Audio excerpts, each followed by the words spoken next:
Okay, the Senate will now be called to order.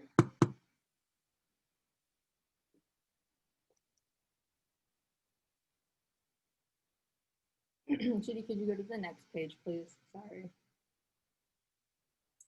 So as a quick review for voting, please go to the participants window. And if you need to raise your hands for questions, comments, motions, use the raise hand feature. When voting, if you're voting in favor of a motion, click yes. If you're voting opposed, click no. And if you're abstaining, which basically would be counted as you be absent for that vote, then click go slower.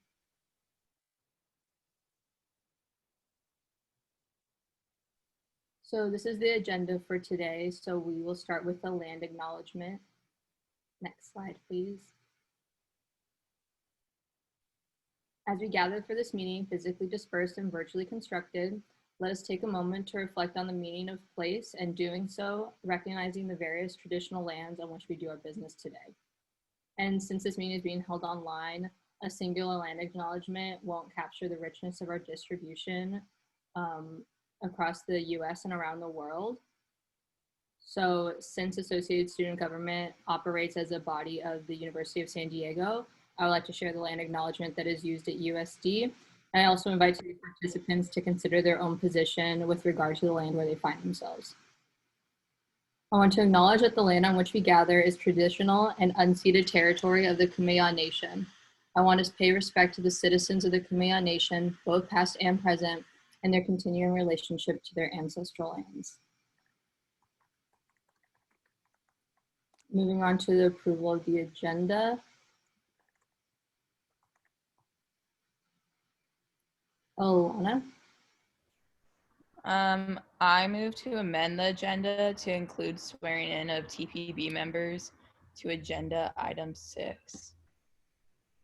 Thank you. Second. There's a motion on the floor having been seconded to amend the agenda to include the swearing in of TPB members on agenda line item 6. Is there any further discussion? If not, please cast your votes.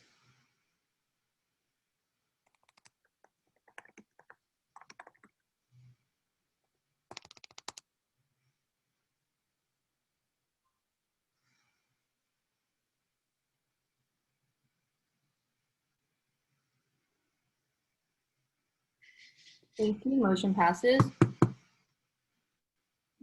Moving on to approval of the minutes. Oh my gosh, I'm sorry, I forgot this again, but the clerk of Senate will now take roll. Apologies, everybody. Alrighty, let's do this. Oh, do I have the full? Okay, where'd it go? Oh, there it is. Okay, cool. Alrighty, well, hi everybody. Hope you're all doing well and hope midterms are going good. Oh, that's weird. Why won't it let me? Okay. All right. So AJ. Present. Awesome. Oh, this is really slow for me. Okay. AJ. Awesome. All right. Alana Del Toro. Torre. Oh God, I'm so bad with names. Here. Awesome. Alana Bledman. Here. Okay. Alexa Andrade. Here. Okay. Sorry guys, I'm really bad with names. Angelo Tharp. Angelo Tharp. Okay. Not here. I'll come back. Here for me, Benjamin, Thibault. Here, present. Thibault. Oh, Thibault.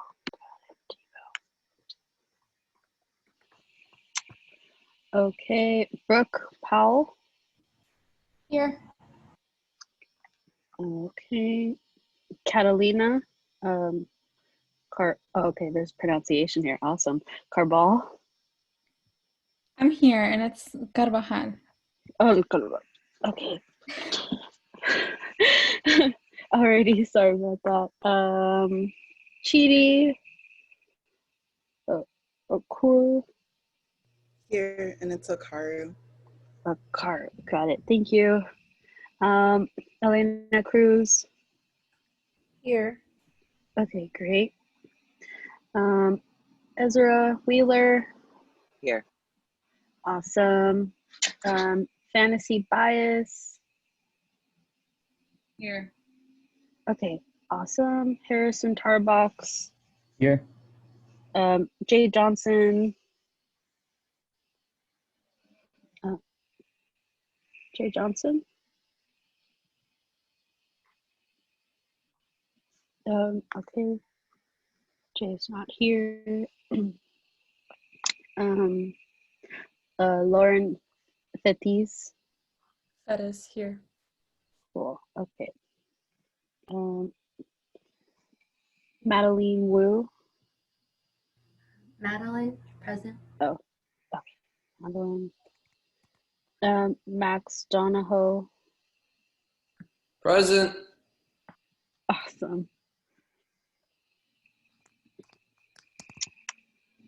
Okay. Meg McWilliams. Here. Awesome. Mia Soto. Mia? Here. Sorry. Okay. No, you're good. You're good. I just want to make sure I get everyone here. Okay, Sabrina Mendoza. Oop. Sabrina. Okay, Sabrina's not here today. Okay, Sean Kenny. Here. Awesome. Okay, and then Tina Fey. Tiana in here. Oh, Tiana Fey. Okay. Awesome. Okay, great. Thank you guys. Thank you, Ari. Thank you to Anaya for reminding me. Okay, so now moving on to approval of the minutes from September 24th. Are there any motions on the floor?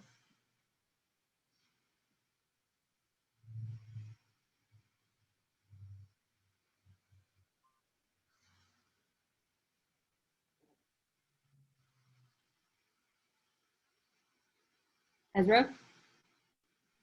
I move to approve the minutes. Second. Thank you. There is a motion on the floor to approve the minutes having been seconded. Is there any further discussion? If not, please cast your votes.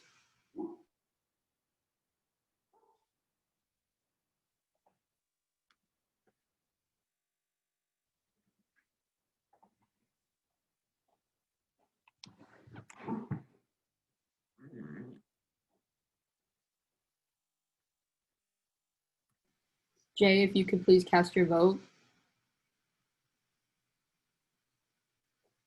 Thank you. Motion passes. The minutes have been approved. Okay, so moving on to the next item on the agenda, swearing in of the newly appointed senators and TPB members.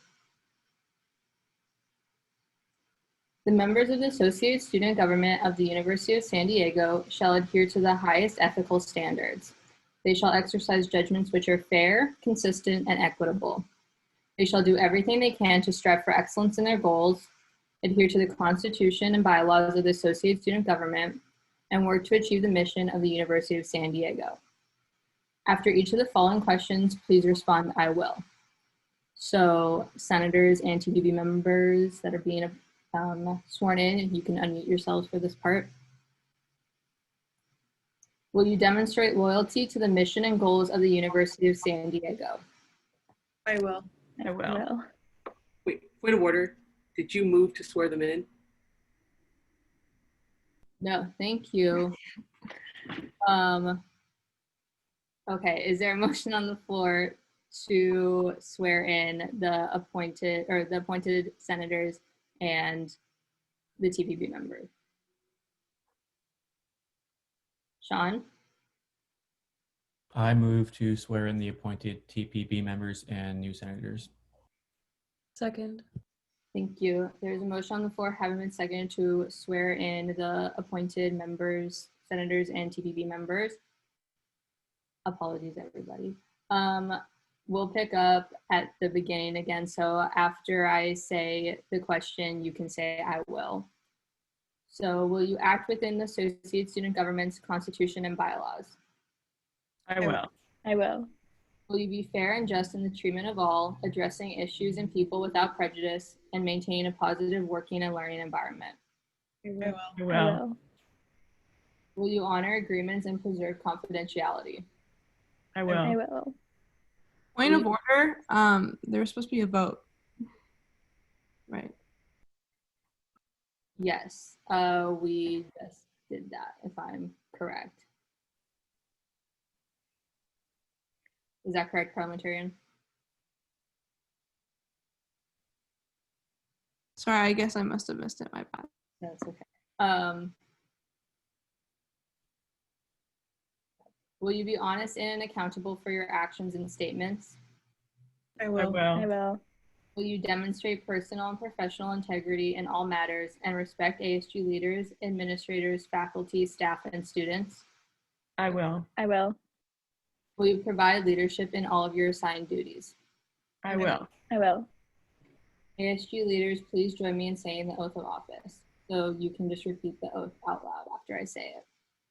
We will be part of a team We are part of a team I will be part of a team which seeks to meet student needs, which seeks which to meet seeks to meet student needs, to extend opportunities to all students, to extend to extend opportunities opportunities to all students, and to enhance the quality of education.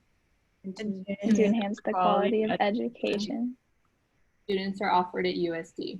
Students are offered students at are USD. offered at USD.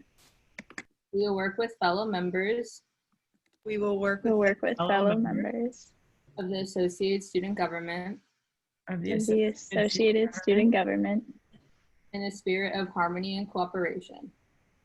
in the in spirit, the spirit of harmony harmony and cooperation. To the best of our ability, To the best of To the our best of our ability, ability, we will represent and serve we will we represent, will represent and serve the Associated Student Body of the University of San Diego the the Associated Associated Student Body of the University of Diego. San Diego in all aspects of campus life. in all aspects All of aspects of campus life. Thank you. You're now sworn in. Everyone, please join me in welcoming our new senators and TPB members. Congrats, everybody. Okay, moving on to reports. So if you notice, there is a closed captioning feature that we're currently trying to pilot and see how that goes, but I will keep you updated on any closed captioning updates in the future.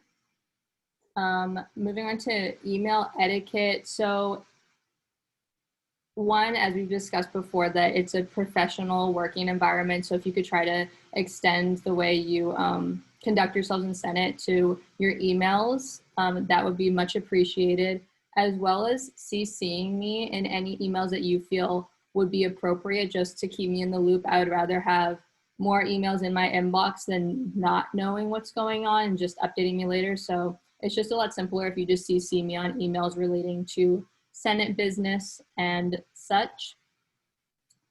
Office hours will begin on Monday. Isaiah sent an email with the office hour login. So as a reminder, all senators are required to do 6 hours every week where your constituents can reach out to you and find you easily and give any feedback or concerns they may have.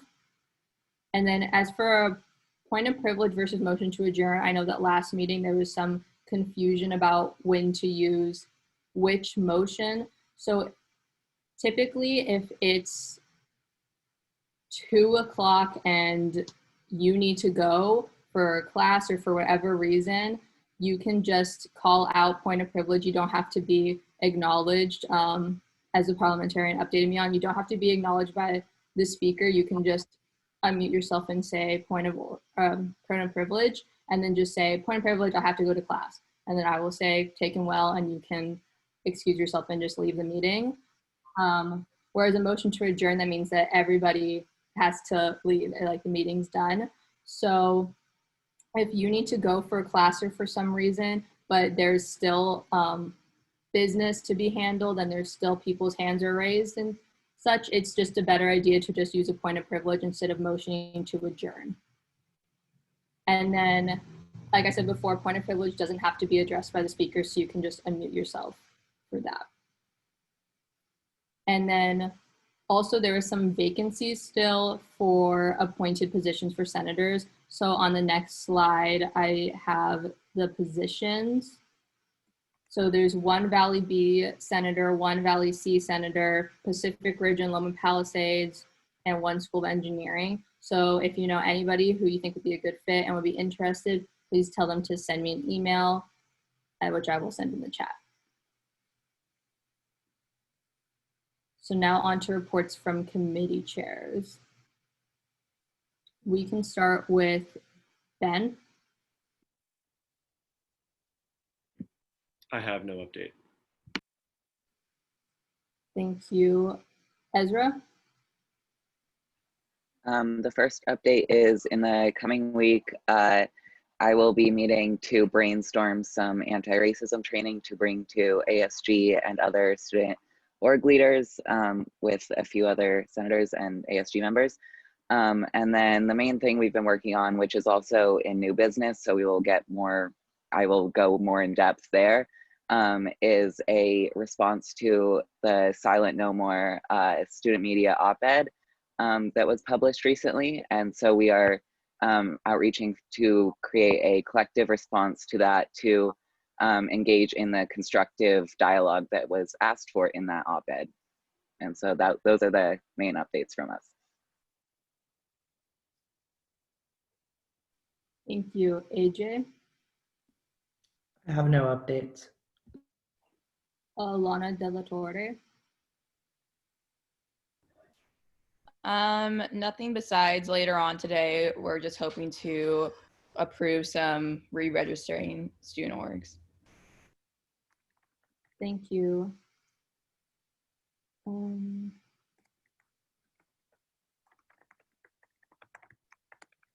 Catalina? I have an update. It's more of an announcement. It's about virtual QPR training for students. It's just very important to be talking about suicide prevention and how we can support one another at USD and beyond. So I hope you will all consider joining the Student Wellness for a virtual QPR, which stands for Question, Persuade, Refer, Gatekeeper, Suicide Prevention Training this upcoming Tuesday during dead hours, and then 2 Tuesdays afterwards, October 20th, during dead hours. It's a 75-minute training. You'll discuss warning signs of suicide, strategies for talking to someone that you're concerned about that may be in distress, and how to refer for help. Yeah, that's pretty much it. I'm going to send a link in the chat for what you can register for it. Thank you. Lauren? I have no updates. Madeline? I do not have any updates.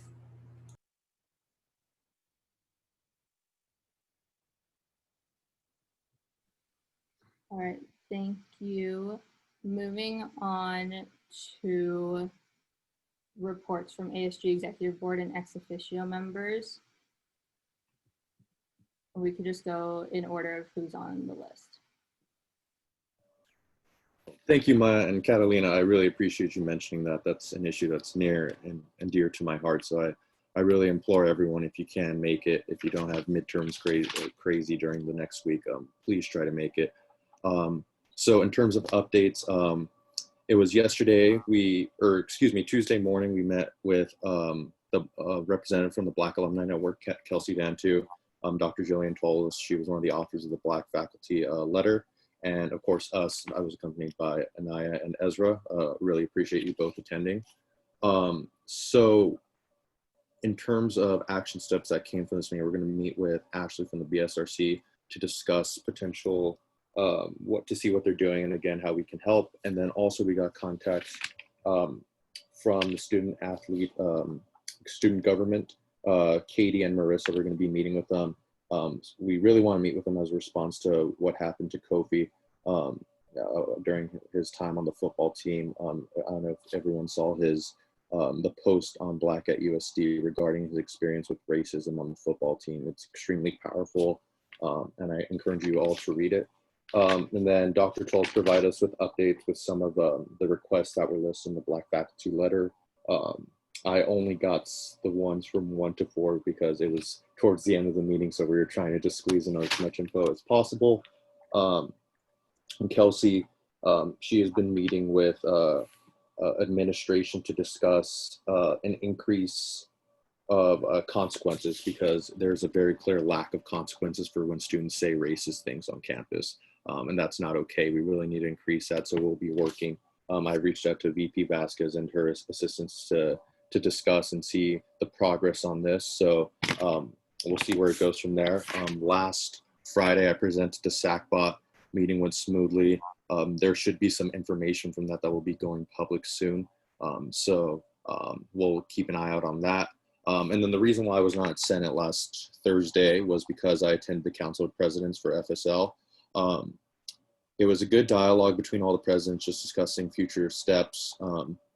I received some slides from, I believe it was the diversity chair of ACIO, regarding the request, or more so demands, entitled demands of what they have to increase to help combat racism. That is extremely prevalent in fraternity and sorority life on campus. So if I'll try to share that with all of you eventually. And then this Friday, we're going to meet with the Gender Equity and Sex Positivity Club. I met with them last Friday, the president. They're an unofficial University of San Diego organization. They're not registered, but they're doing some things that we really want to advocate for. And Friday, we're going to have some more action steps. This was just kind of an update meeting since we had not been able to meet with them much since the beginning of the school year. If anyone is interested, I really encourage you to attend. But yes, those are all my updates. Thank you. So Justin is again at University Senate, and so sorry for the background noise. So I'll just go through his updates for him. And so previous Senate questions. Last week, I received a couple of questions regarding the attendance policies with labs and capstone projects, attendance penalties, and the proposed student ambassadors. We are gathering more information from the faculty on these matters. It is important to note that professors conduct their courses based off of their syllabi. So if there are any issues that do not line up, please do not hesitate to reach out. Specificity with claims helps. We can chase things down better and help them out, the faculty members, if there's more information. And then for the spring 2021 planning with faculty, we are officially halfway through the semester. November 13th is the last day of classes, and November 20th is the last day of finals. Between this Friday and the end, there are 6 weeks of no break. The different approach is being taken for the spring, given that we all have learned from last spring, summer, and fall semesters. While there are a plethora of SP 20 committees at work already, there are still other committees in development that will need additional student representation. These are class schedule planning committee, technological support committee, and you just put etc. And then for both the faculty senate and myself, would like to have more voices from ASG present in these conversations. So we have more concrete information on participation in these committees will be available in the coming weeks. And anyone interested, please email Justin, and I'll drop his email in the chat. But then an update on the Chief Diversity Officer search. We were not able to conclude the Chief Diversity Officer search given the need for an individual on campus right now. We did alter that search, and so we elevated the title to Vice Provost and hired an interim Vice Provost, Dr. Richard Miller. And then finally, an acknowledgement of the fall. I wanted to take this moment to both acknowledge and validate the struggles of everyone here and let you all know that we are proud of the steps you have taken in these unprecedented times. As mentioned earlier, we're officially halfway through the semester. In many of our courses, the fatigue and aware of these times can be seen not only on the faces of pupils, but also on these professors. From myself, as well as several representatives in the faculty, our hope is that everyone would go through this period successfully and that we all can be accommodating. And that's it for Justin. So I'm giving me and Lupe's update on the next slide. So for Lupe, it's currently Latinx Heritage Month, and so there will be, and it will be until October 15th, and there's going to be a panel on the 6th, so that's next Tuesday. It's basically with it's a Latinx panel with the USD community members. Also this week is TPB is distributing information regarding voter registration, elections, and whatnot. So check that out on their Instagram at USD_TPB. And then in 2 weeks from the 12th to the 16th is homecoming weekend, so look out for that. And then for my updates, the extenuating circumstance clauses that I mentioned last week, I sent them to Dr. Harrington just to so he can go through them and kind of make sure that I didn't miss any glaring errors or anything like that. So hopefully we'll have those back soon. Also, I joined anti-racism task force also with Joey. He's also a member of it. And we had our first meeting this morning. It was kind of just an introductory meeting, but there we selected the co-chairs for that task force, which are Dr. Richard Miller, who's the interim vice provost that Isaiah just mentioned, and Dr. Jillian Tellis, who's a comm studies professor, and she's also one of the authors of the Black Faculty Letter. So we're meeting again next week, sometime next week. So if we meet before Senate, I'll make sure to give you up on that meeting. And even if we meet after Senate, I'll make sure to keep you updated on the task force in the coming weeks. And then just one last thing for the Judicial Branch. So some of you may know this, but the Judicial Branch, it's our job to kind of oversee any quote unquote direct action taken by the other three branches, so TPB, Senate, yourself, and Exec. And so every 2 weeks, we go through all the minutes that you all have, and we see any quote unquote direct action taken and kind of just make sure everything's in line. But of course, there are things that we can't know, things that aren't in minutes. And so, and you all, as all 30 of you, you would know far better than I would what's kind of going on behind the scenes outside of Senate. So if there's anything that you think is kind of amiss, any quote unquote direct action taken that you think may go against our constitutional bylaws, maybe not intentionally or maliciously, but just you think may be kind of not being done perfectly or correctly, you can just email me at ASG Chief Justice, and the Judicial Branch will look into it. And we look into this stuff every 2 weeks, so we have time, and that's all.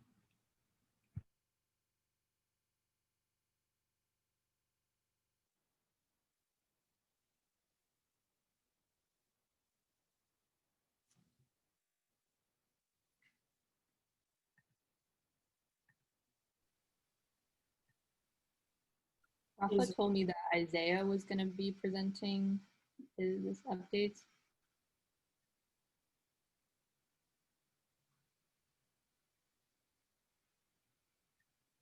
If not, that's fine.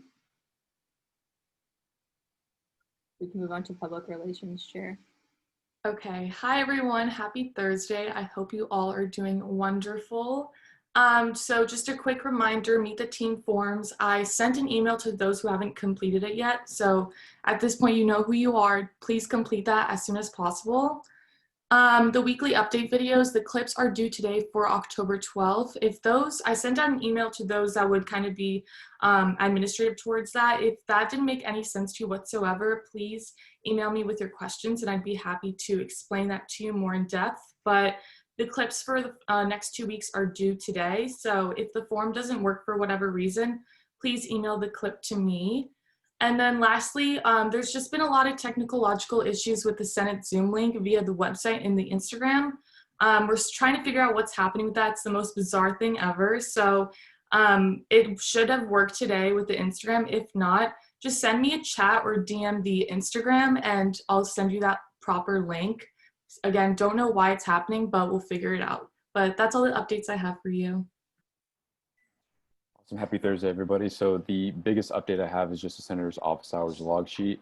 Considering you all read my email, the instructions and kind of the details on how to fill it out are in there. If you did not receive the email, please just let me know. You can either chat me or I can just drop my email in the chat box. Also, for those of you who haven't seen it yet, the each sheet is individualized for each senator. And so if you do not see your name or if your appropriate sheet in there, please also let me know so I can add that in for you. And then, you know, as Maya said, just to kind of keep like formatting consistent, we can start this next week, like this upcoming Monday, just to, you know, kind of keep the blocks of time for each week kind of consistent, like just the formatting issues. But thank you for that. And that's all I have for today. Ari, if you'd like to ask a question, you can raise your hand.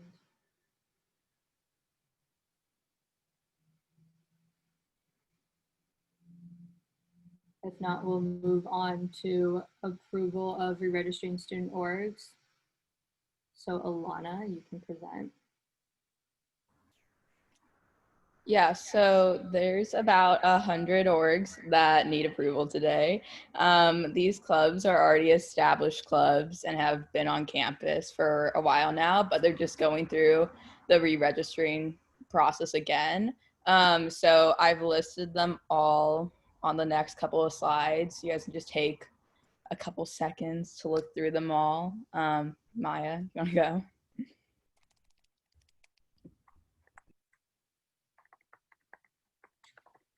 Okay, so these are the re-registering student orgs. Take a moment to look at them. And to approve them, we would need a motion. So is there a motion on the floor regarding? There's also like 2 more slides. Names, yeah.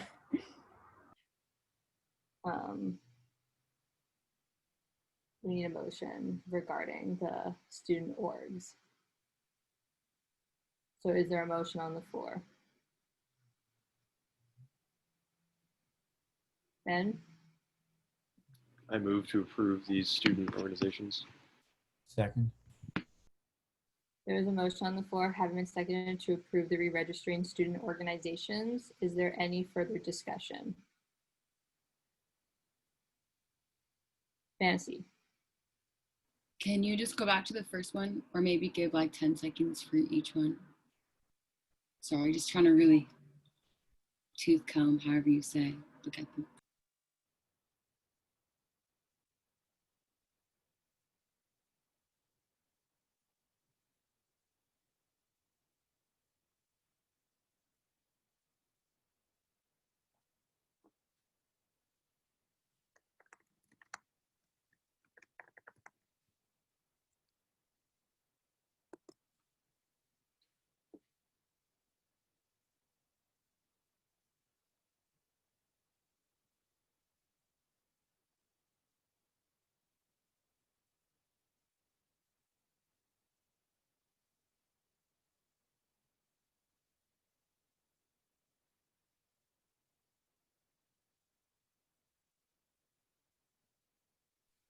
Is there any further discussion?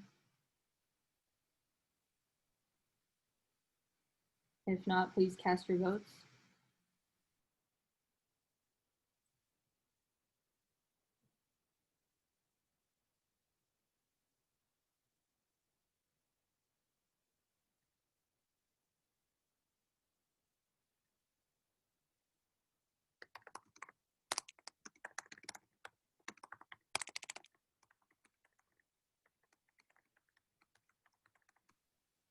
Ari and Mackenzie, could you please cast your votes? And Jay and Max, can you please cast your votes?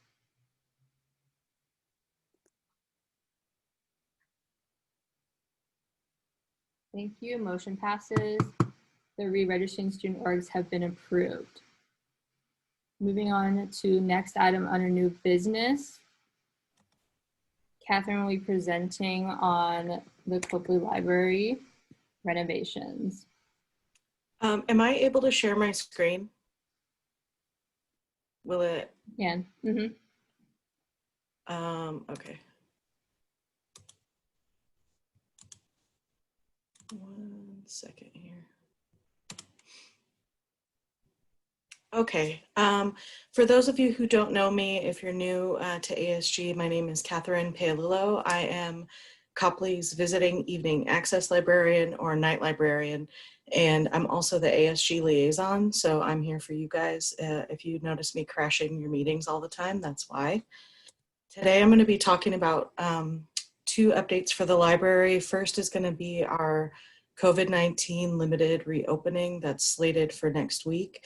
And then I'm also going to give you a look at a video that was made about the completed renovation space. So once the pandemic restrictions are lifted, what that new space will look like. I've also saved some time at the end for some questions and answers. And it's kind of long, so I'm just going to get right into it. First, next week, starting Monday, 10/5, we will have a limited reopening. We are working under strict guidelines from San Diego County and the campus admin and COVID action team. So it's going to look like a much different library space than what you're used to. First, the upper level will remain completely closed to anyone for any purpose. So no tours, no looking around. And that goes for students, faculty, staff, and outside visitors as well. Downstairs will be open with a limited occupancy than what is possible in that space under normal times. We will have a couple of desktop terminals for you, the Bloomberg station, WEPA print stations, a scanner, a self-checkout kiosk with instructions for checking out books that are in the open stacks. And it will be limited to quiet study only. When we reopen under normal circumstances, the lower level will have some open discussion group study areas. And then some things that you might expect from a library that we will not be providing next week or in the limited reopening will be any group study rooms. So we currently have a lot of added study rooms, but they will be single occupancy only. And then our reference and circulation services will remain online. We won't have in-person versions of that. All the remote services will continue as they have been since we closed in March. For safety, our primary goal is to ensure the health and safety of all of you, all the USD students and Copley's staff to the best of our ability. In order to achieve that, we're following strict USD and SD County guidelines. And we're also following library industry standard best practices for handling our materials. So we're quarantining stuff when it's coming back, wearing PPE for our touchless curbside pickup, et cetera. Some of the measures include social distancing, using path markers, having a limited occupancy. We're doing a team-based staff scheduling so teams don't run into each other. And then a couple others that you can see here on the screen. We will have limited reopening COVID-19 guidelines. I put the full guidelines on here. It's a lot to read. I bolded the key points. It's not on our website yet, but should be uploaded Monday. We're also printing out huge signs that will be all over the library. And we're gonna print some QR codes and put those around so you can just scan it easily and see it on your phone. We will be using a reservation system that'll help us track occupancy, and you'll have to agree to these guidelines before you're able to secure your seat. I'll just quickly go over what will happen. Before you arrive, you'll reserve a seat, and you'll also go through the USD COVID daily screening protocols and get your wristband, which I think we're all, if you've been on campus, you'll be used to by now. So that goes for staff and students. Once you get to the library, you'll get a code with your reservation and you'll check in, you'll find your assigned seat. And then when you leave after your reservation is over, you'll check out with the librarian with the same code. We have limited the space to single occupancy for all tables, all seats. So we ask that folks avoid moving furniture. We also ask that everybody wears a protective face covering at all times. So we aren't gonna have eating and drinking in the library right now. If your reservation is a long one, then you can get up and go outside and come back in. If you need to take a break, get some air, take your mask off, eat a snack, and come back in. Just make sure if you're in the library space, in the bathrooms as well, that you wear a protective face covering. And then we are asking everyone to treat library staff and fellow students with as much courtesy and respect and kindness and patience that you can muster. We've never done this before. We're doing the best that we can as restrictions are added or taken away. We're making adjustments on the fly and doing the best that we can. So please just be patient with library staff. Monday's going to be our first day. We're going to, make changes as they come up.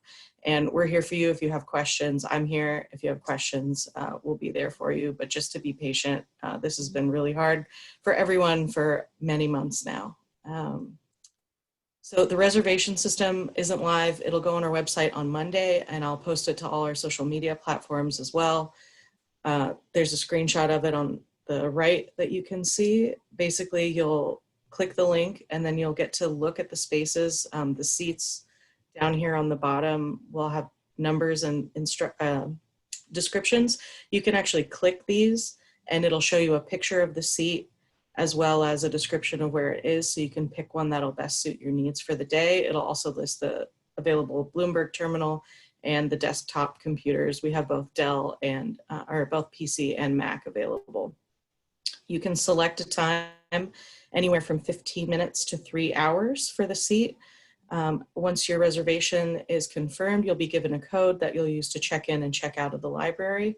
And again, you can step outside if needed and come back to your seat. Just make sure that you're wearing a face covering inside the building.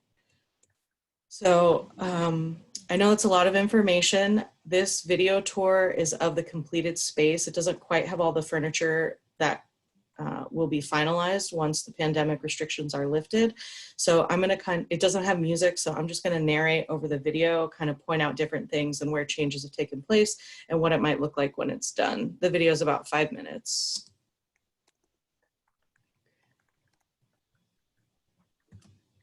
Sorry, 1 second.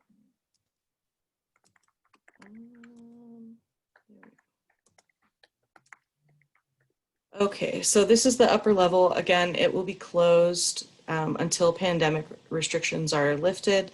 But if you have seen the earlier building, you'll know what a change this is. This is our new journals reading room. This space didn't previously exist. It used to be the access services desk, circulation area, and staff offices. So we've moved all of that downstairs, and now this is open. It'll be, you can read current periodicals in there. They'll be on the shelf, or just use it as a comfortable study space. And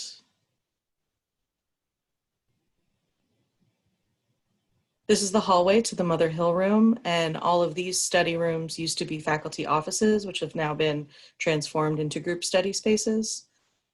Again, the upper level will be closed until the pandemic restrictions are lifted. But it just gives you an idea of what the group study spaces look like and what they have inside them.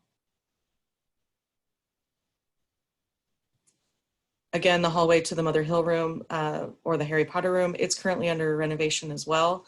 And hopefully when the restrictions are lifted, both buildings will be open and we can share the whole space with you.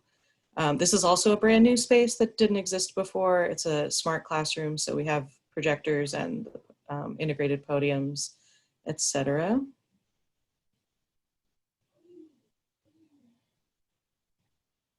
This is the main study area. Not all of our books came back from offsite storage, but a lot of them did. And you can see them in the stacks up here. The doors on the background there are faculty offices that moved away from the windows. Some more of the books that were returned. And then here you can see a variety of seating. We have soft seating, some tables, and then some high top tables. If you slide those chairs out, you can use it as a standing desk. And then most of the seats now have plugs. If you were familiar with the previous library, plugs are really hard to find. So now they're everywhere, which is great. This is just another view with some more of the group study spaces and the stacks. Some more group study areas. And like I said, we do have some desktop computers available. We have both Mac and PC. This is the faculty reading room. The door will be locked unless you're a faculty. You can tap in with your Salto card. It's way in the back of the upper level of the library.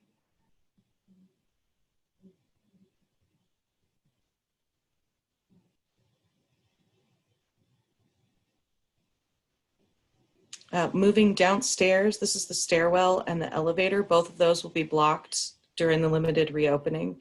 You can see we have more classrooms that have been added downstairs, as well as updated to our seminar room. Any of the group study spaces that you see down on this level will be single occupancy, and a lot of the furniture that's in the video has been moved out to accommodate social distancing. The reference desk, this is where you would go to get in-person help, but right now that's available online 24/7. We have a chat service from the website. Here you can see the main area. Again, a lot of this has moved, so it's just one person per table. The soft seating eventually will be for in-person collaborative work, but right now that's been moved out for social distancing. The ITS will have a student assistant that sits at that desk, but right now everything's done online. And then some of these computers will be available, but not all of them during the limited reopening. Again, this is just some of our different types of seating. We have a couple of these pods that are open for the limited reopening, but then the adjacent ones have been closed to keep the social distancing. We do have book stacks open, so you will be able to check those out via the self-checkout. We also added a Copley Lounge, which previously didn't exist. And this is the old furniture. There's new, fancier, prettier, comfortable furniture that's going in here. But right now for the limited reopening, it's just a few tables with single chairs. The bathrooms are directly across from this Copley Lounge area. And we do have a gender neutral, all gender bathroom there available. And then the Camino stacks, I believe, are going to be open. Again, if you see a book in the catalog, you need to go grab it off the shelf. You can do that and then check it out at the self-checkout kiosk. And all of these seats have been taken out. Here you can see the hallway before and after. It's a pretty drastic difference. It looks absolutely stunning. This is the upper level before and the upper level after. So it was a lot of work, and we are looking forward to, as soon as the pandemic restrictions are lifted, that we can share this space with you. It's just really difficult right now to do so. Let me get to my next slide. So again, this is just an overview of what was added. When the pandemic restrictions are lifted, it'll be 1,000 user seats, 25 group study rooms, the seminar rooms, the lounge, the journal and faculty reading rooms, updated air conditioning and ventilation, presentation room, and totally redone restrooms.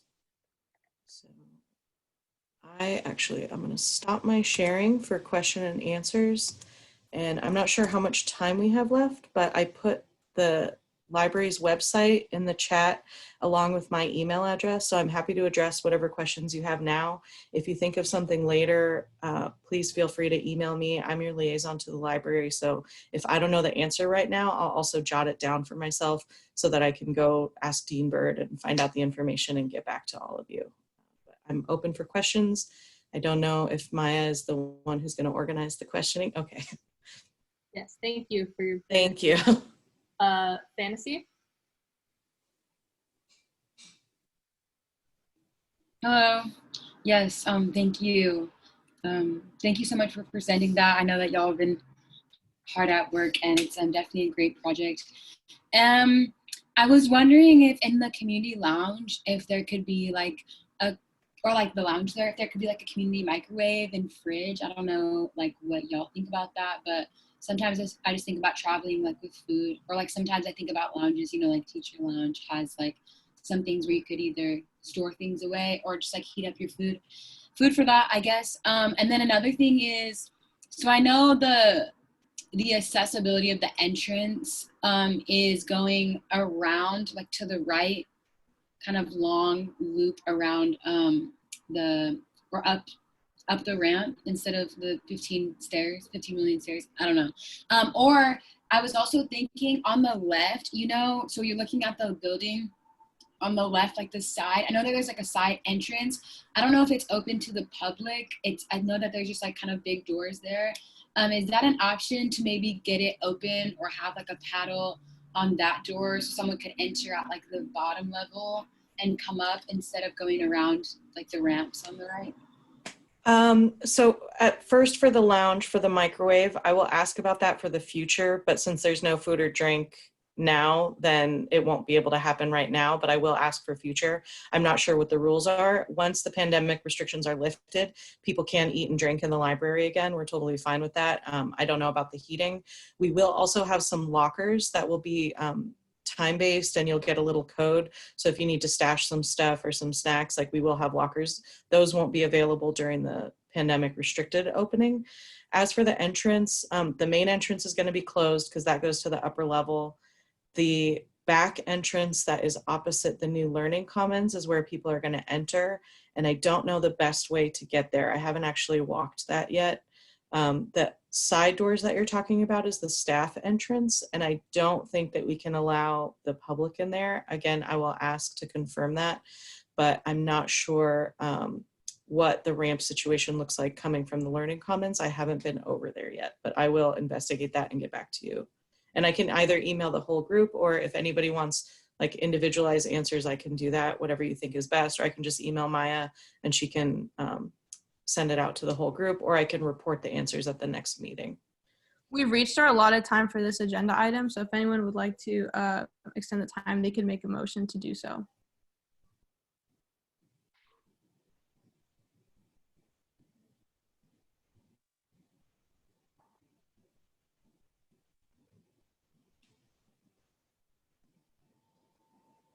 If there are no motions, then that is the end of this presentation. Oh, Judy? I move to add 2 minutes to the discussion. Second. There's a motion on the floor having been seconded to extend this discussion by 2 minutes. Is there any further discussion? If not, please vote.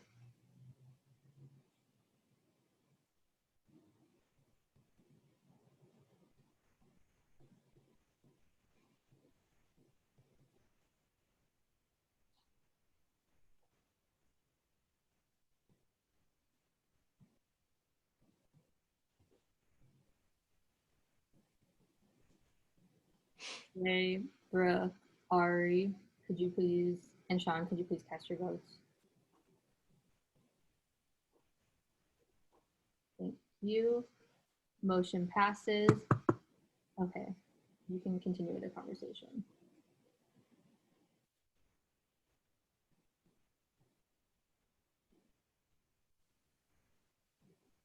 Does anyone have any questions?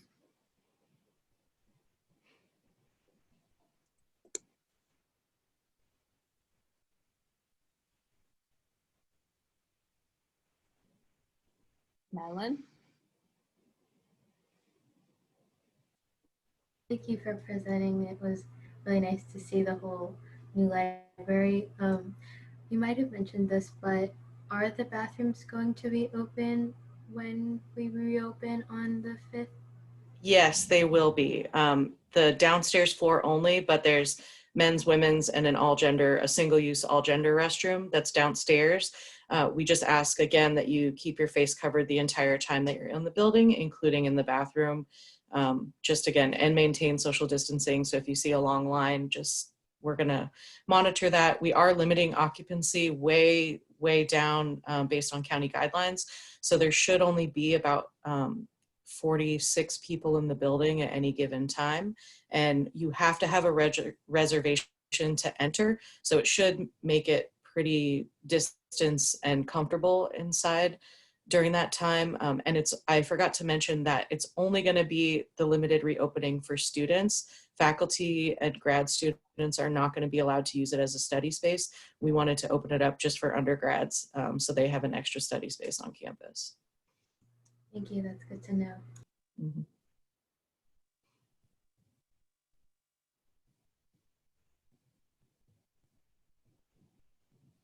Sabrina? Thank you so much for your presentation, Catherine.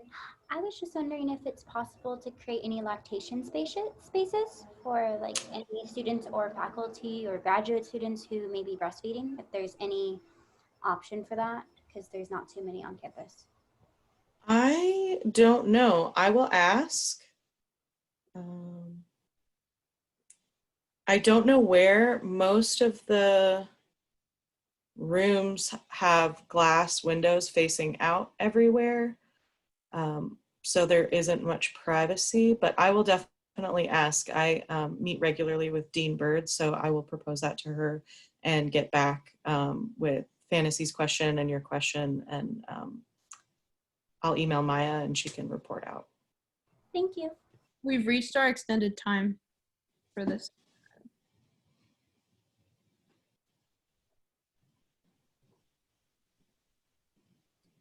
Well, thank you, Catherine, for presenting. It was very much appreciated. This is very important information. Thank you. For sure. And remember, everything is on our website and on our Instagram, so follow those if you haven't already. And please email me if you think of something later that I didn't address.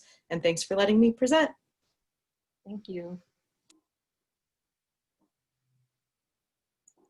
Next item on the agenda is discussion of a response to the Vista student media op-ed. Ezra, take it away. Okay, so first I'm going to drop the link to the op-ed in the chat for everyone. If you aren't aware of this op-ed, it was published on September 22nd, and it calls for a constructive dialogue around systemic oppression, but it was framed in a way that a lot of students and the IDE committee found concerning, and we thought that it was important to create some kind of collective response to really highlight the voices and stories and experiences on USD's campus, especially of systemic racism, because there aren't a shortage of those experiences. And so we have been working this week to outreach to the entire campus community. And I also ask all of you here to continue that outreach. I will give you more information on specifics. But we have been outreaching to students who might be interested in contributing to this collective response that will be published or will be submitted for publishing as an op-ed in the Vista.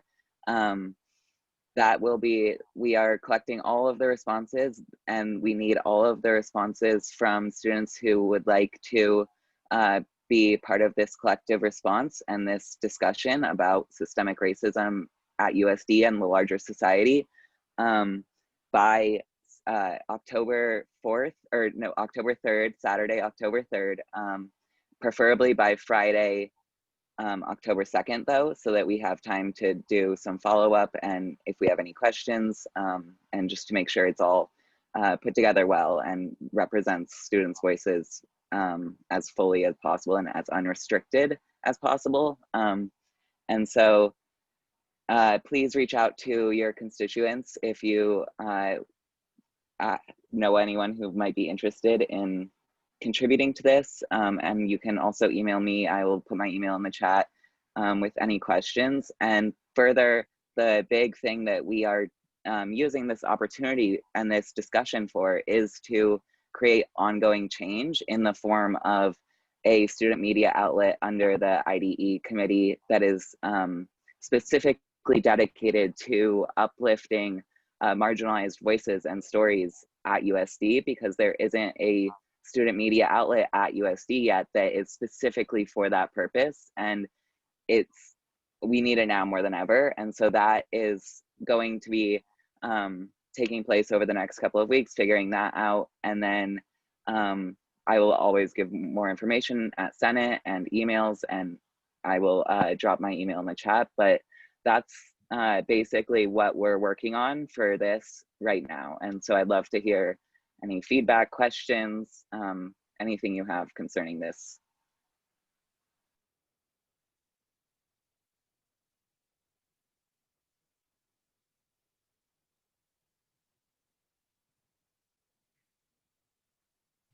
Sabrina.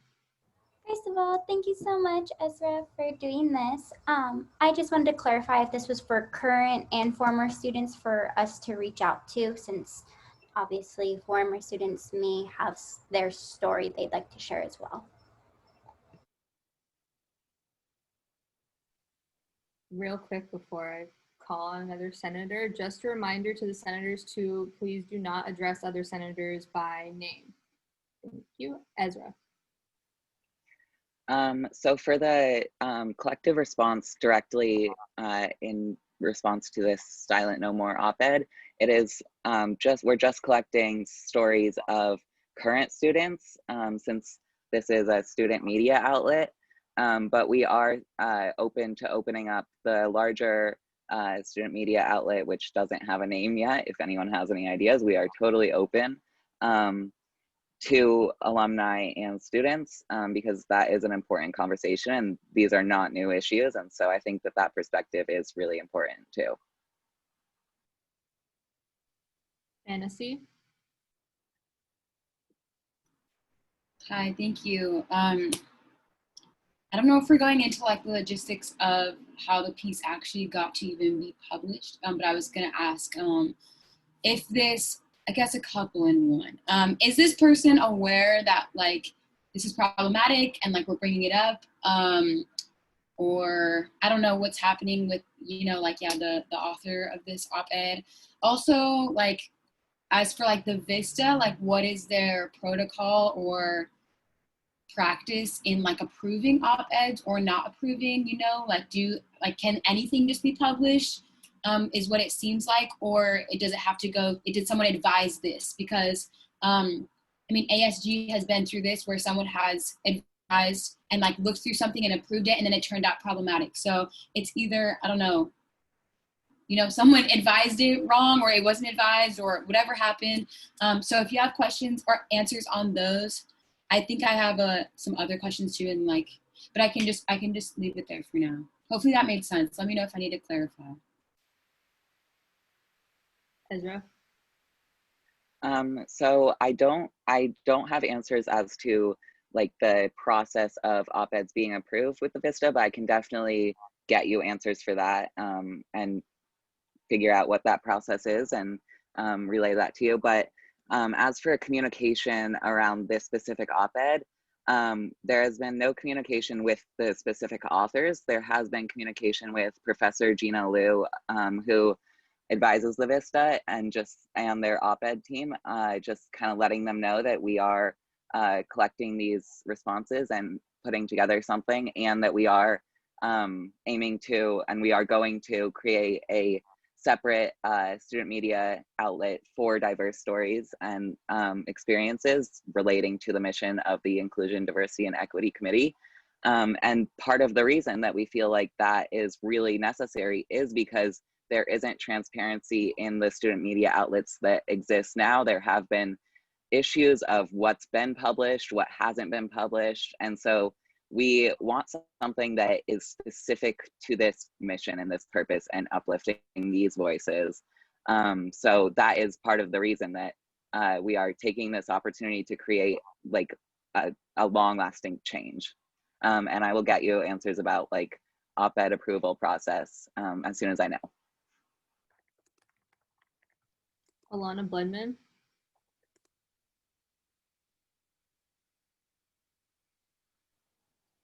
Thank you, Madam Speaker. To address previous senators' concerns about the Vista, there are approval processes that happen when you are intending to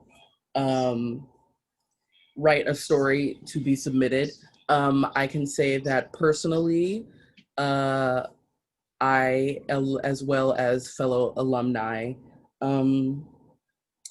have embarked on the tumultuous journey of getting op-eds approved. I will say it is a little biased, the process, and in our hopes to alleviate the biases of the press, the IDE committee is intending to have specific outlet for specifically diverse voices for the op-eds that are frequently told that they cannot be submitted. And to a previous point about alumni voices not currently being included in the IDE op-ed or IDE journal, whatever it is that's gonna do, we don't know. But I would say that should consider the option of letting alumni voices be involved, especially I know that alumni voices are still trying to be heard on campus, especially the Black alumni, POC alumni. I know that they still are paying to attend this school, and they probably will be for a long time. So I think it is valid that their voices still be heard in whatever way that may be. Thank you. Thank you. Ari? Hi there. Thank you. Just wanted to direct my conversation to the Senator Chair of IDE. So I was able to speak with other constituents. I went to the Democrats, I believe the USD Democrats Club, and they said that they would love to submit some responses to the op-ed. And then I also mentioned to Phi Alpha Delta, which is the USD pre-law fraternity, and a lot of students are interested in submitting an op-ed as well. I just wanted to clarify, would you like the responses by Friday or Saturday? Just because I know with midterms, people are kind of a little hectic of a schedule right now. Yeah, and then another point is I really love the idea of providing like a diverse, like a news outlet for diverse voices. I feel like that's very essential. I would love to, if you're going to create a task force, I would love to do that and help out in any way I can. Yeah, thank you. Thank you. Ezra? Yeah, so we were originally going to have them, like the deadline to submit responses be Friday, but since it is midterm week, we are saying preferably Friday, at the latest Saturday, October 3rd, because we are submitting the full piece to the Vista op-ed team to be published in the Vista, because we do feel that it was, and if anyone has any feedback on this, we're all welcome or open to it. But we do feel like it is important for this piece to be published in the Vista, as well as be our first thing that we publish through this new student media outlet, because the original op-ed was published through USD student media. And so while I don't know what the op-ed process is, and I don't know how edited it will be, so I can't promise that it will look exactly like the responses, but I can say that when it is published through the IDE committee, it will be unrestricted and uncensored. So to ensure that these voices are being heard and these stories are being told in a true fashion, true to the nature of these experiences. Thank you. Alana Budman? I do have concerns about trying to have a response to this within the next few days, as the IDE committee has yet to meet.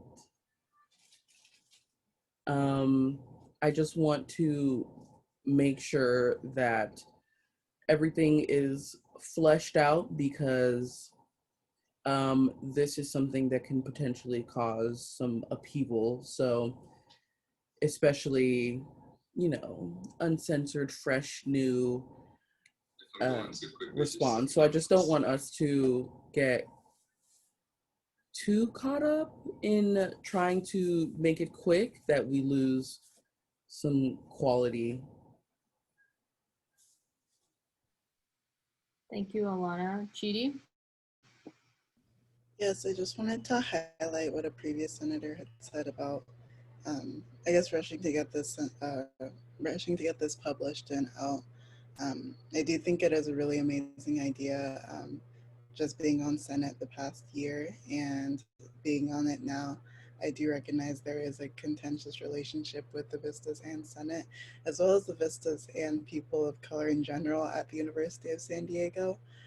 So I think, again, taking this as a really awesome opportunity to create that new platform in which people of color would be able to have like a better relationship with media on campus and to be able to have their voices told.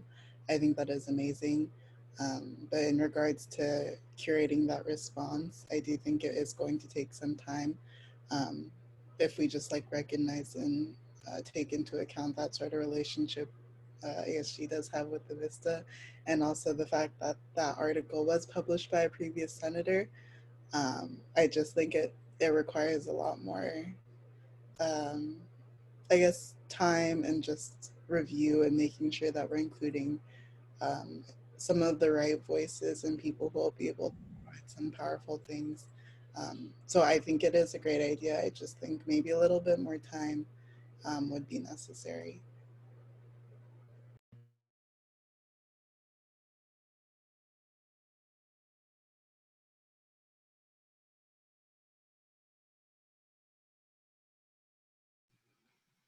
Ari?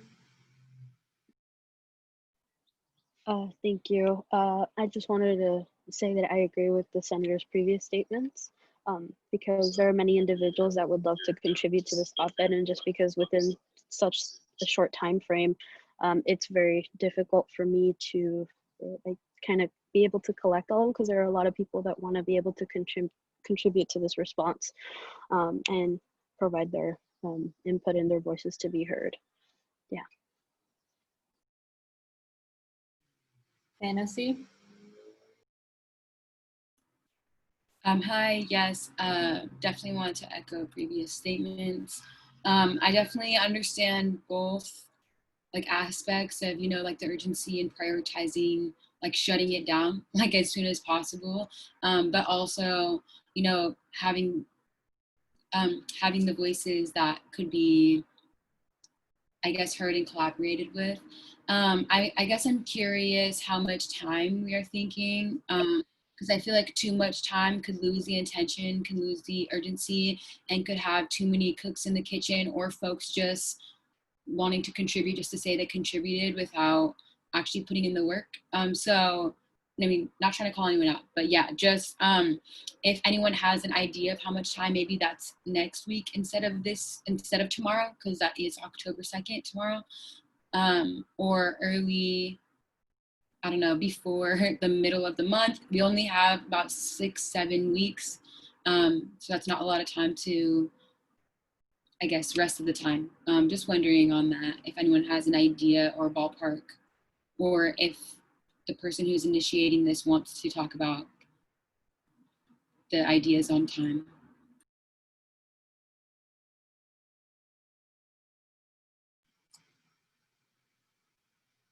Lauren?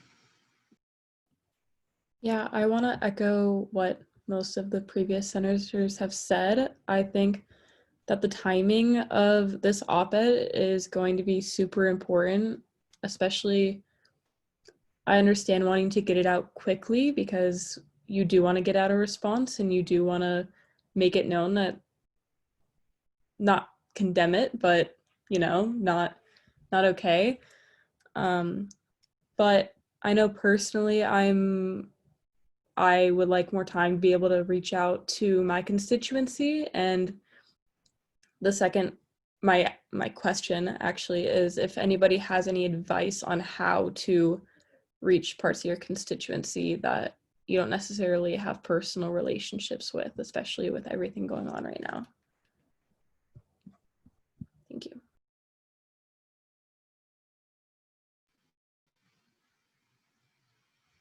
Alana Bloodman.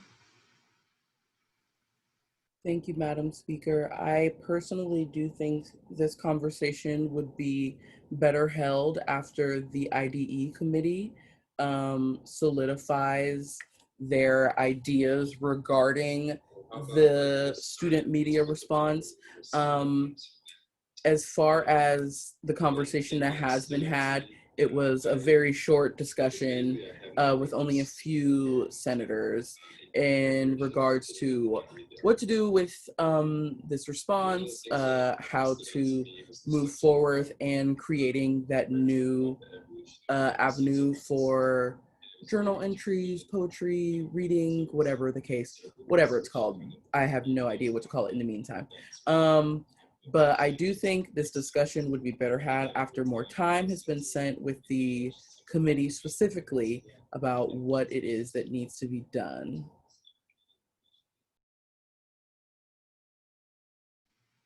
Thank you. Ezra? Yeah, so thank you all for all of those points. I really appreciate all of that feedback.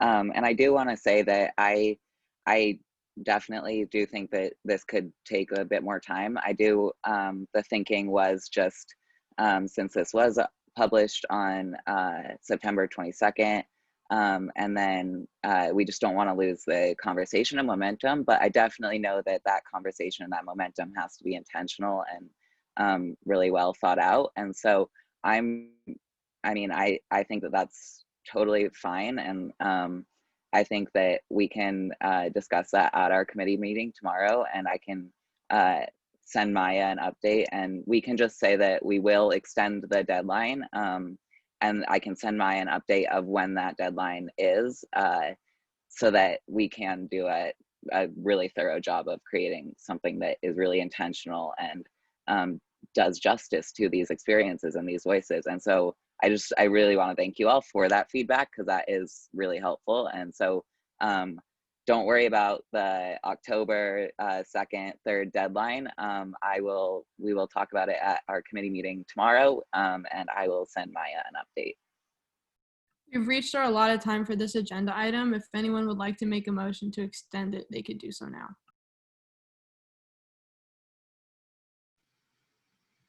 Alana, is your hand raised for this? Or No, go ahead. Sean? I move to extend this discussion by 5 minutes. Second. There is a motion on the floor having been seconded to extend the discussion by 5 minutes. Is there any further discussion? If not, please cast your votes.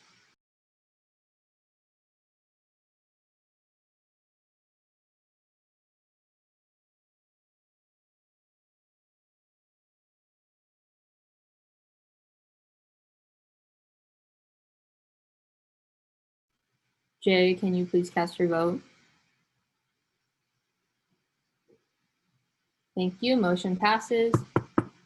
You may continue with the discussion. Alana Lemon.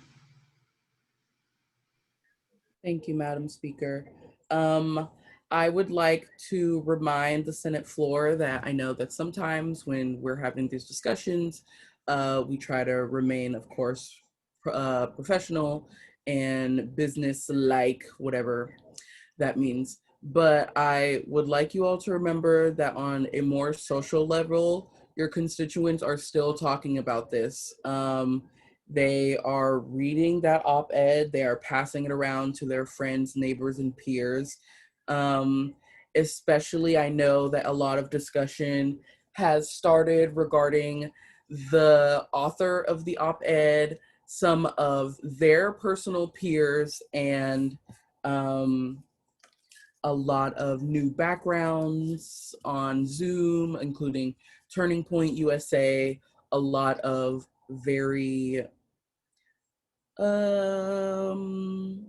controversial topic tree that is being introduced around the campus, especially. So I just want you all to definitely keep that in mind, especially with the debate and other more outer worldly and national issues happening soon, that these discussions are going to continue, that they are concurrent, and we need to ensure that we're reaching out to our constituents and letting them know that we're handling and discussing this. Lauren? Would it be possible, while we are waiting and making sure that this op-ed is put together correctly, to put out a statement from the IDE committee in response? Not necessarily response, but. Ezra? Yeah, we can definitely talk about that at our meeting tomorrow, and then I can give updates next week at Senate, and I can let Maya know if she wants to let everyone else know in an email before then. Yes, please do. Thank you, Ezra. Ben? Thank you. Sorry. I would like to echo what a previous senator said. I was wondering if other senators had recommendations for how to reach out to our constituents outside of our sort of personal social bubble. I know things are obviously a bit more complicated, but I'm not entirely sure how to necessarily reach out to the constituency as a whole to sort of get the word out there that this response is being put together. So if anyone has any recommendations, that would be wonderful. Chidi? I could try to offer advice. I'm not sure if I could. Okay. Yeah, so I think it's something we're all kind of struggling with, especially now that we're virtual. I really try to like keep up with what all the student organizations are doing. So I follow most of them on Instagram, and I try to stop by meetings back when we're in person and now when we're virtual. Definitely like introduce yourself if you can reach out to executive boards and be like, can I make an announcement? I'm a senator and I want to outreach to some of my possible constituents in your organization. So going like club by club and trying to do that. I know professors are pretty open to like having ASG announcements at the beginning or end of class. So if you can like have that discussion with a professor and say, I'm trying to do outreach, would it be possible to make an announcement on Blackboard or like have people reach out to me through there? But it's difficult, I really recognize that, and like, especially now that we're virtual. But really just like any sort of way that you feel comfortable with, and even if you are a little uncomfortable going to clubs that you've never been to, it's kind of what we signed up for. So just kind of lean into that discomfort, get to know new people, and you really utilize like your resources through like professors and all the different student leaders that you know. Thank you, Chidi. Those are some really good ideas that I hope everyone follows up. AJ, did you have your hand raised? Thank you. I did, but Chidi beat me to the punch. I was gonna talk about professors, but sorry, I'm not supposed to say other senators' names. But in my experience, I've had professors that usually are good supporters of students, and that like I'll go and just say my position to a professor over class, like whenever I was put in the position, and then they usually are easy to tell me, oh, I actually have a student who had like an issue in this area, and then they present them to me. We've reached our extended time. If anyone would like to further extend the time, they could make a motion to do so.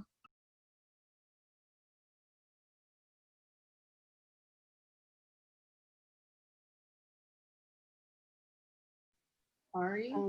I move the motion to extend the time by 2 minutes. Yes, you move to extend the time by 2 minutes. Okay. Second.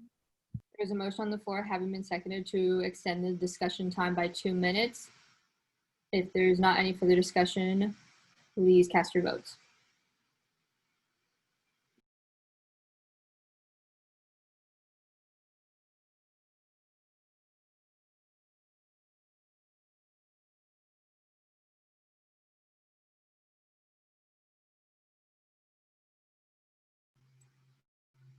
Danny and Jay, can you please vote?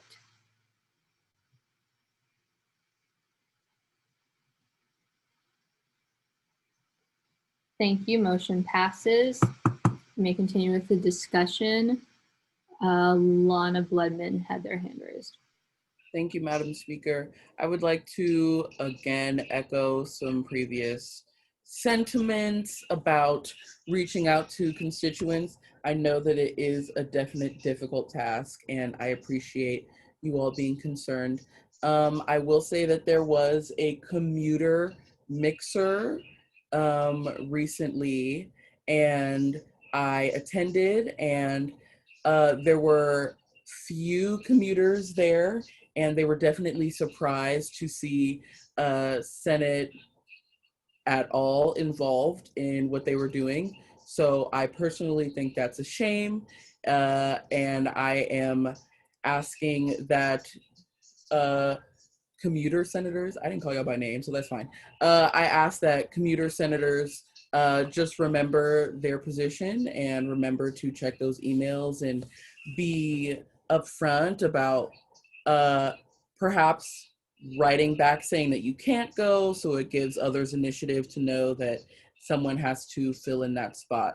But especially the commuter center, what's it called? That's on me. I'll figure it out. They definitely were surprised to see anyone in AS involved in what they were doing. So definitely reaching out, going to these mixers. We get all types of emails from USD every day about all types of events that have nothing to do with me, but that's beside the point now because I'm in Senate and so are all of you. So we really just need to reach out wherever we can. I know that RAs are a good place to reach out to. Definitely going to different clubs and events every week. So we have to just try commuter commons. Thank you. I love alliteration, so I'm going to remember that. So let's just all remember to do what we need to do and do the extra in order to get it done. Thank you. We reached our extended time once again, so if anyone would like to further extend the time, another motion would need to be made.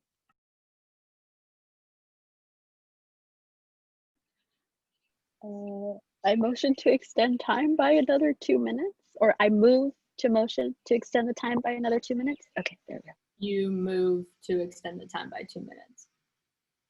Okay. Second. There is a motion on the floor having been seconded to extend the time by 2 minutes. If there is no further discussion, please cast your votes.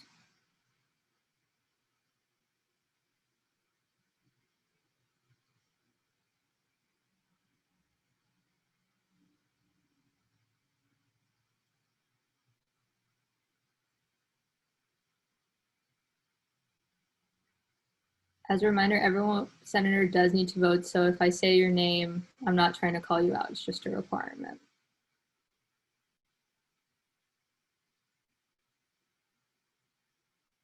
Ari, can you please vote?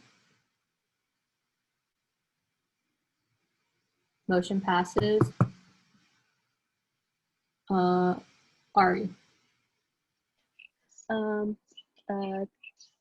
I just wanted to say that I guess just kind of some advice or what ideas that I kind of had and what I'm planning to do personally was reaching out to the department or just kind of emailing the head of the department and seeing if they can maybe send an announcement to students, because you know, in like a newsletter, I'm sure that they wouldn't mind that at all.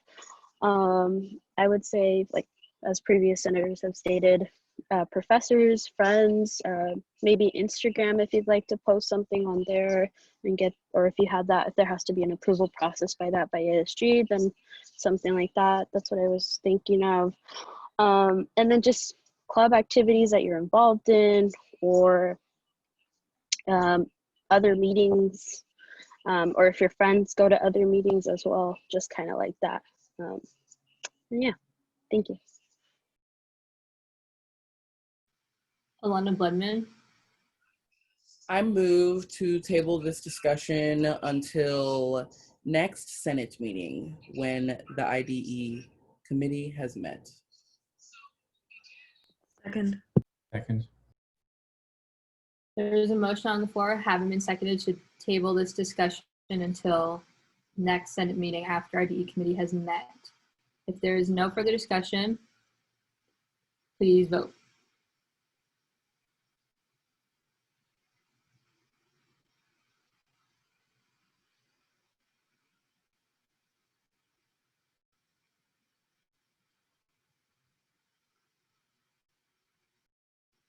Jay, can you please vote? Okay, motion passes. Thank you everyone for your discussion. That brings us to final business and hearing of the public. At this time, any senator may take from the table any motion previously laid on the table in the meeting the week before, or present urgent business, and any member of the public may voice any concerns to the assembly on non-agenda items. Selena. Hi guys, I'm Selena. I'm the editor-in-chief of the USD Vista, so I know there's been a lot of discussion about the op-ed that was run last week.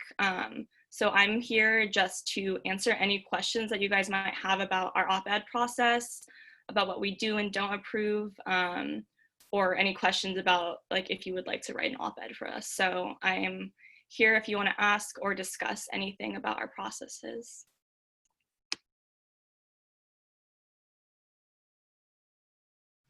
Lauren?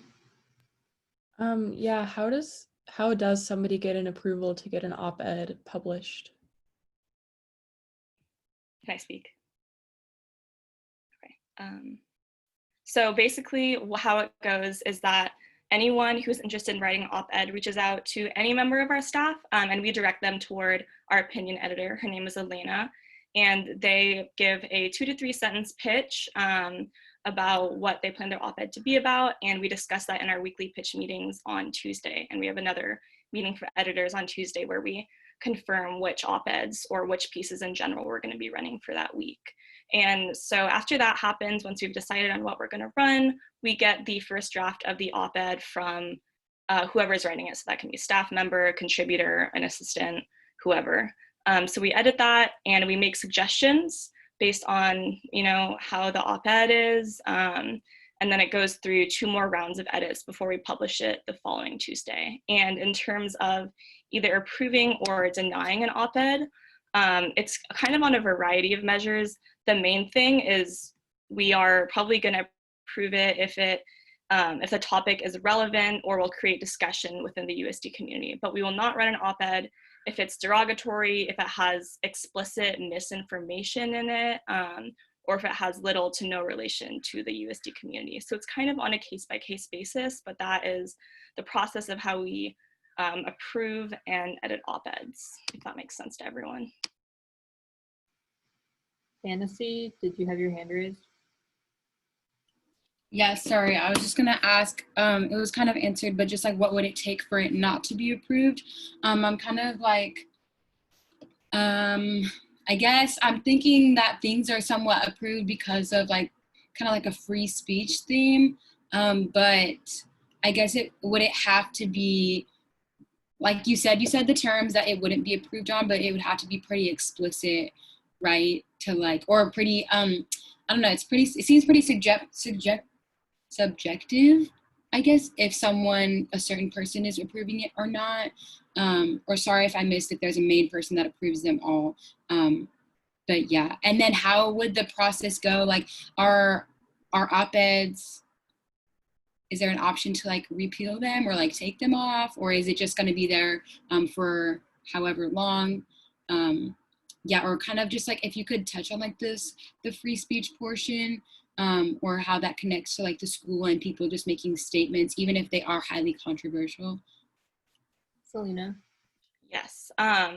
So, sorry, there was a few questions, so I'm going to try to address them as best as I can. I know you asked about like who approves it. So like I said before, our opinion editor sees the pitch. We talk about our pitch meeting with about like 30 people in there, and then we have an editor's meeting later on with about 10 people. So our opinion editor sees it, and then the 4 members of our executive team also all edit it, and then our advisor, Gina Liu, also all sees that before it gets sent out. So that is who sees the op-ed. And in terms of free speech and whether like we run something that's controversial, we are fine with running controversial things as long as there's not just explicit misinformation in there. We try to make this as clear as possible, but an op-ed is not the same thing as a news story in our coverage.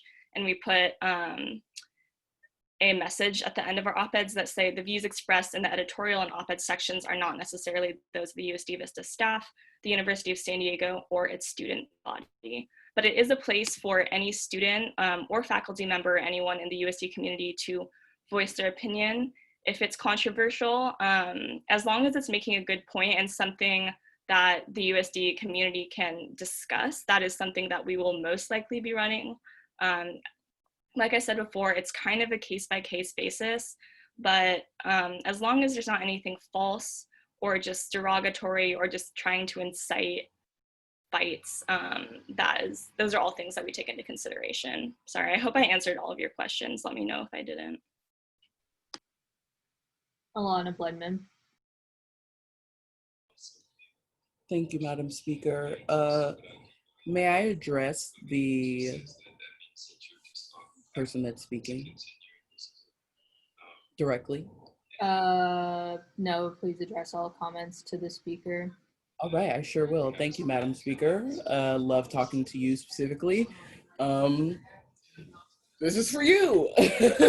No, but I am wondering what the Vista's political leaning is, because I think you all have one.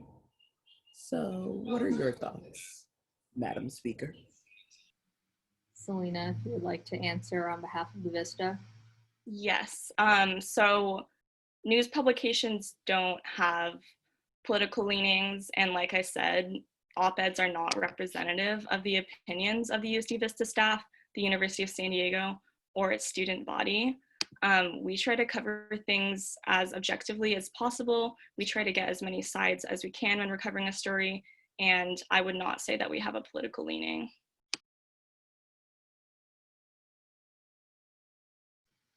Talia? Hi, my name's Talia. I'm just a student at this school, and I had a question.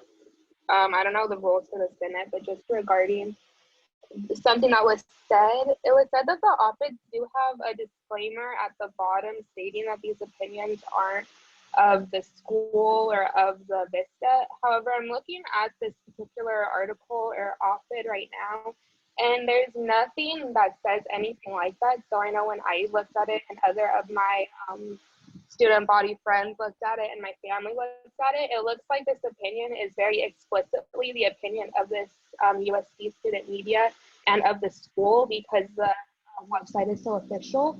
So I was wondering if you could speak on that and how it looks like this is the school's official opinion on the matter. Selena? Yes, so you're right, that isn't at the bottom of this article. It's in our print edition that we put in each week, but we should probably add it to the bottom of each of the internet articles. And the USD Vista is not connected to the University of San Diego in terms of the content that we publish. They are our publisher, but the university does not have control over what we publish. There's a few things that we can't run, things like that go against the university's mission. That's stuff like contraceptive ads and political ads. So we can't run things like that. But for the majority of things, the university really has no control. And so we are not a part of the university and we don't represent their opinions at all.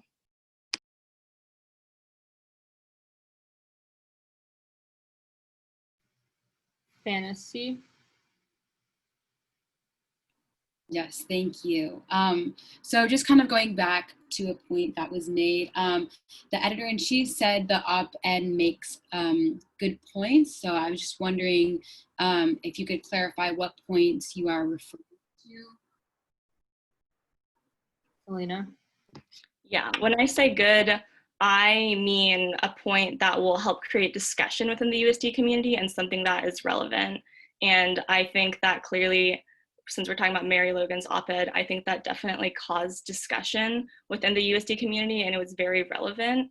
And so because of that, that is what we would consider something that's a good op-ed. I'm not saying that it's good in terms of quality or good in terms of argument. I'm saying that it is good and it makes a good point and that it creates discussion and is relevant to the USD community.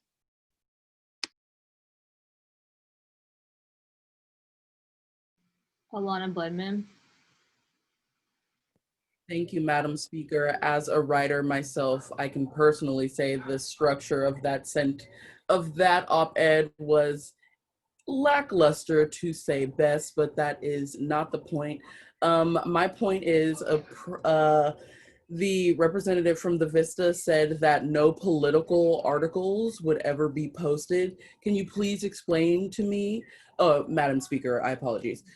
Can you reach out to the masses and have someone answer me as to what part of the Mary Logan article was not considered political, considering the many references to our political climate, including our president, not my president, I apologize, the president and the elections that are coming up. So please and thank you. We've reached our allotted time for this agenda item. If anyone would like to make a motion to extend it, they could do so now. I motion. Oh, Lauren. I move to extend this part of our discussion by 10 minutes. Second. There's a motion on the floor, having been seconded, to extend the final business and hearing of the public by 10 minutes. Is there any further discussion? There are a lot of hands that are raised. But is there any further discussion? Alana, Lemon, did you have anything to add to this? Thank you, Madam Speaker. Can my previous question, is it still on the floor? This is a subsidiary motion, so this has to be addressed first, but. Oh, oh, girl, that's on me. But if there's no further discussion on the motion, everyone can cast their votes.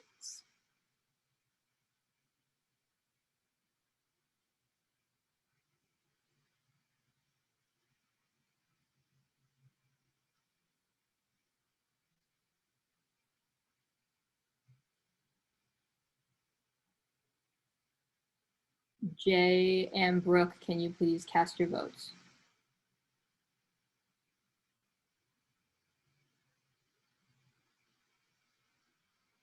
Thank you, motion passes. Okay, back to Alana's Lemons question. Do you want to repeat that, please?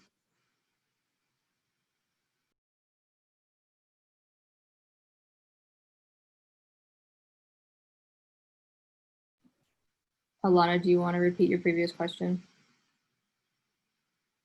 Yes, Madam Speaker, sorry. My previous question was regarding Mary Logan's article and the Vista representative saying that articles are not to be posted if they are political, and regarding the sentiments that the Vista has no political leaning. I am wondering how that can be true, as this article was riddled with politics, specifically right-leaning politics. Thank you. Thank you for your question. So I didn't say that we don't run political articles. I say that we don't run political ads. So if Joe Biden wanted to buy an ad in the newspaper, we wouldn't run that. Or if Trump wanted to buy an ad in the newspaper, we wouldn't run that. And again, in terms of the USD Vista's political leaning, I would like to reiterate that op-eds are not the same thing as our coverage, and the views expressed in any op-eds are not those of the USD Vista staff, the University of San Diego, or its student body. Chidi? Yeah, I have a couple of points to make, and this isn't particularly directed towards anybody. Just because something might spark conversation doesn't mean it's of value or it deserves a platform at all. I just want to make that point. And secondly, yeah, it's just kind of embarrassing to see that I guess this university, the voice of students of this university in that sort of particular realm of journalism. Yeah, just to say that there's no sort of political leaning is completely false, because many studies show that a lot of media outlets do have a political leaning, whether it is intentional or not. So to just be aware of that and, recognize facts, because facts are important and facts are real. Yeah, we need to take that into account. So if we do recognize that the Vista does have a political leaning in its stance, or it runs particular articles that might run a particular way frequently, to recognize, yes, that is a political leaning, and, maybe work towards being a little bit more neutral. Yeah, I had another point to make and I forgot it, but I just really wanted to make sure people understood. Just because something sparks conversation doesn't mean it's important or of value or factual at all. Fantasy? Thank you. Want to highlight, uplift previous statements. From my interpretation, it seemed, well, explicitly the words oppression and like white folks and conservatives was used in the same sentence, almost insinuating, in my opinion, that white folks and the silent majority is feeling oppressed. As we learn about structural racism and racism as itself, that is false. So I don't know how it got passed if that's false information of leaning towards white people being oppressed. I understand the hardship that this author may have gone through by sharing their opinion, but that's what happens when you share your opinion. And that author, previous senator, I think was well aware of that even last year during Senate. And not to get too much into that, but I will just say I don't see how or why that would be overlooked as correct information or false information. Yeah, if someone could just help me there. Hopefully that makes sense as to what I'm saying. Basically, just to reiterate, from what I got, it says that white folks and the silent majority conservative folks are being oppressed, and that is not true. That's not structural racism. That's not even racism. If they want to call it reverse racism, maybe they can try to say that, but that is also false. So just trying to get facts on that. Selena? Yes. So because the op-ed didn't say the words white people are oppressed or reverse racism exists, I mean, I understand what you're saying, but you did also say those things were implied. And so there wasn't anything explicitly said in the op-ed, in our opinion, that was just completely false. There are definitely things that are controversial, and there are definitely things that people don't agree with. And that includes people on our own staff who read this article. But that's not the point of running an op-ed. It's not only about running things that we agree with. It's about trying to just spark discussion. And I appreciate what the senator who spoke 2 times ago said about not everything that's worth discussing is important. And I definitely take that into consideration. But because like the phrase white people are oppressed or conservatives are oppressed, those things weren't actually said in the article, and so we couldn't really say like those things are false. Ben? Thank you. I would like to address something that a member of the public brought up about just the structure of this article. It is not transparently clear to me looking at the webpage that this is an op-ed. So just to sort of reiterate that, it is concerning that it is not made abundantly clear unless I believe the only times op-ed is mentioned in the article is at the very bottom when it lists the contributors. So just from a technical standpoint, it does look like a formal article published by the Vista. It doesn't look like an op-ed, so that is my point of, yeah. Thank you, Ben. Sabrina? Just to address a previous point that was made that said the article doesn't directly say that conservatives are oppressed. It says in the article, you won't hear a lot about conservative students being, quote, oppressed because most keep it to themselves out of fear that their opinions will seem unpopular and cost them friends as a result.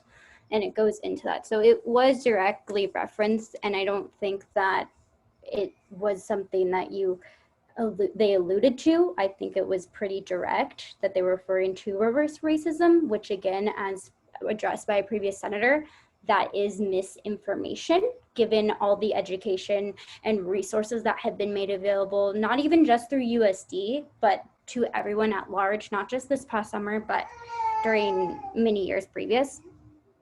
My second question is, I understand the importance of wanting to have, a quote unquote good article to spark conversation, but why not create maybe a safe place for something like that instead of having people have to read this? And why don't you create a safe place, a safe environment if you want these type of conversations to occur? if that's what you're looking for. Isn't there a different medium that you could use or a different way that it could come about? Thank you. Thank you. Selena? Yes. So I'd like to address that sentence that we were talking about. So like you guys were saying, the sentence reads, you won't hear a lot about conservative students being oppressed because most keep to themselves and out of fear that their opinions will seem unpopular and cost them friends as a result. So if we take that sentence and we look at whether this is a sentence that is explicitly wrong, you can argue that white people are not oppressed. I also fall into that personal opinion, but there's not anything explicitly false about saying you won't hear a lot about conservative students saying they're oppressed. There's nothing false about that statement.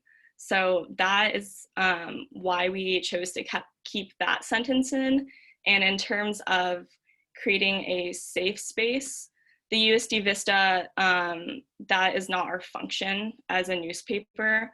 Our function is to first and foremost spread news to the USD community, and second, be a platform for any students who wish to have their voices in the newspaper. So I just want to reiterate that anyone is welcome to write an op-ed or come to us if they want to submit something. That is how we first heard about Mary Logan, and she came to us saying she wanted to write an op-ed.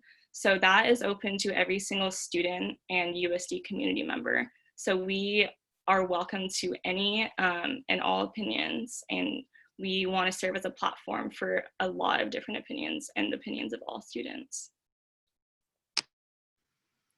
Ari? Thank you, Madam Speaker.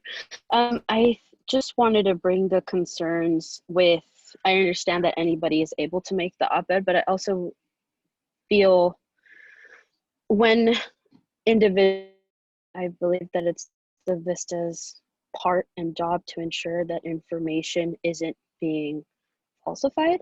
And especially with the specificality of the uses of language with conservative and oppression kind of being in the same statements. And I will go based off the Senator's previous statements, just historically and systemically, that those two words, I believe, in my opinion, cannot go in the same sentence.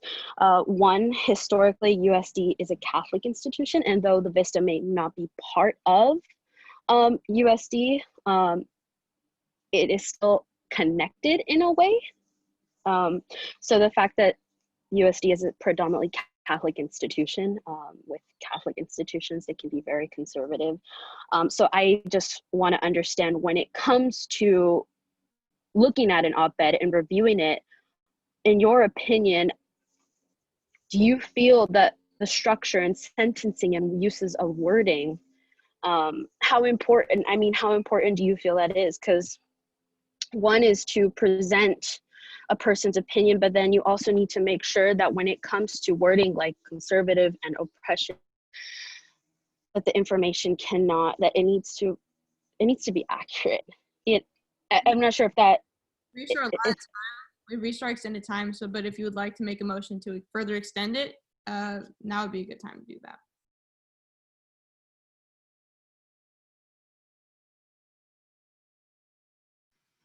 Max, you can say your point of privilege out loud, but taken well.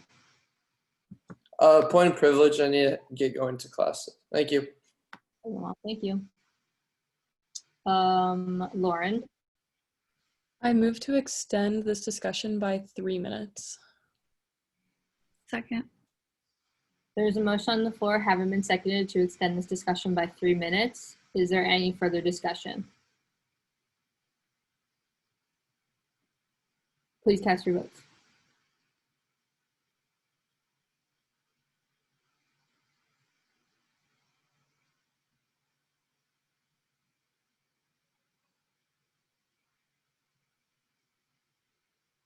Motion passes.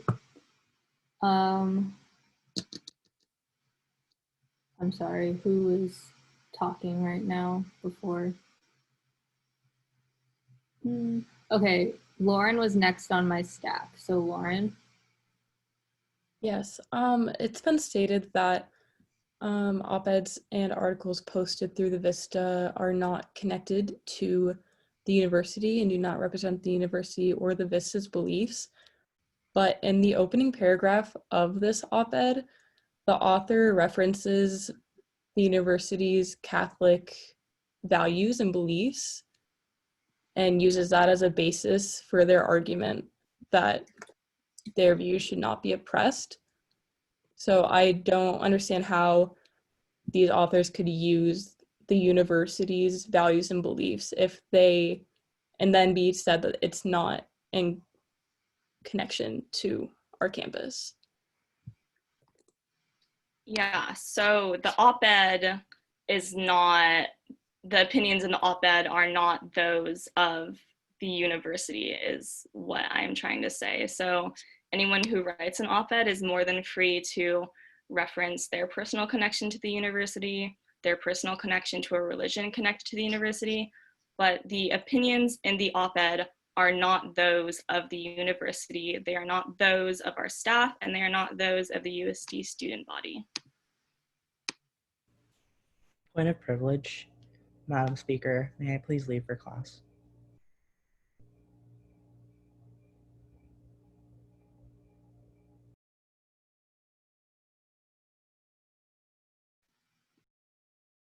Oh, I'm not sure if everyone heard me. I said taken well, sorry. Thanks, AJ. And Madeline? Yeah, so I know the point of the op-ed is to allow for discussion, and it certainly opens up an interesting one. My only question is, I feel like this op-ed contains a lot of incendiary words that are targeting the other side, such as malicious falsehoods, unfounded and hateful implications. I'm not sure that sets up a fair and respectful conversation to be had. And as the USD Vistas, is it your responsibility to make sure that these op-eds allow for a respectful and civil conversation? Yes, that is definitely our responsibility, and that is why we don't allow op-eds that are derogatory or have explicit misleading or explicit falsehoods and misleading information in them. So, I mean, I think that there was civil conversation concerning this op-ed in the comments of it, as you can see. But it definitely is our responsibility to try and make sure that everyone, or that an op-ed will create respectful dialogue. However, an op-ed, because it is an opinion piece, does not necessarily need to be fair to both sides. It does need to reference, arguments made by both sides, but it does not need to be fair to both sides since it is an opinion piece. We've reached our time for this agenda item.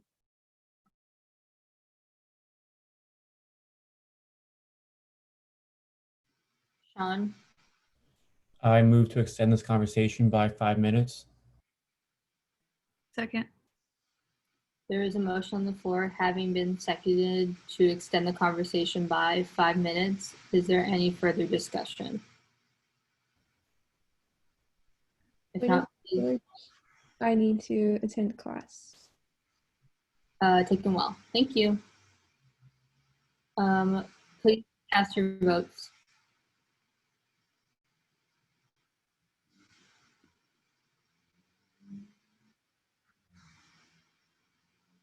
Jay and Brooke, can you please vote?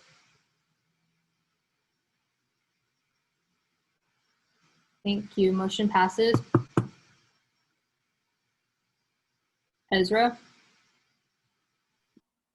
Yeah, so I wanted to know what impact does the COVID-19 student pledge have on the publishing of op-eds? Because aside from what was said in this op-ed, it was in response and referenced a photo that does not comply with the student pledge because we are in a pandemic. There were no masks. It was not socially distanced. So isn't that harmful in and of itself to be not responsible about only publishing things that align with student pledges that we are all asked to take?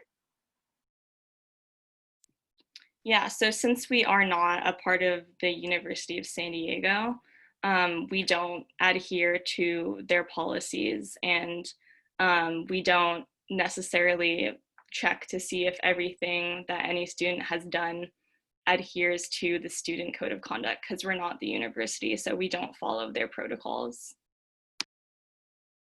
Alana, order, there is, per Robert's rules, senators who have not spoken first get priority over senators who have already spoken multiple times. So now you may speak. Go ahead, Lana.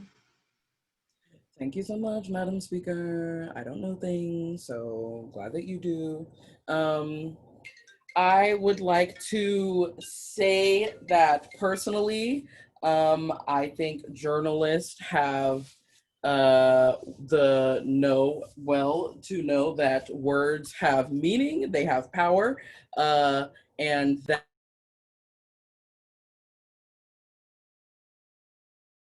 You're muted. Oh, I'm so sorry. That that words have power, they have meaning, and that what we say may not be exactly what is implied, but that is not true because the implication is a lot better and more intentional than the intention itself. You all might agree that you are not engaging in political ads, but you are engaging in political propaganda. So it is something to think about. And thank you so much. Thank you. Sean? I guess it's just a quick little comment from what, from just watching this conversation unfold. What I have to say, I guess, like my 2 cents is I think that the fact that this op-ed was published in the first place is a huge, I think really proves wrong much of, if not all, their point. But, and anyways, I think I've seen a lot of good points, and I'm really excited to work with everyone on getting this response done. And lastly, I just raise a point of privilege, so I have to go to class, if that's okay. Taken well. Thank you, Sean. Point of privilege, I also need to attend class. Taken well.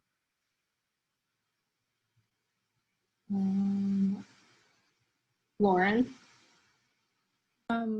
This is slightly off topic, but I was wondering when the IDE committee meets and if that is open to the public, because it's been requested of me to find the time for that and see if students are able to attend.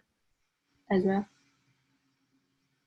So the IDE committee meets on Fridays, and so typically committee meetings are just the committee members, but during that meeting, we can definitely find a time to have an open meeting to further discuss this and other things with the IDE committee. If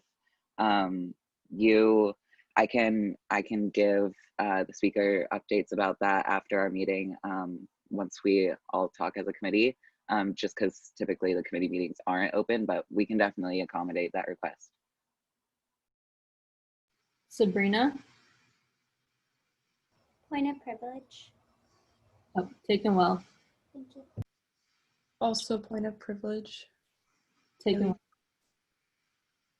well. Chi?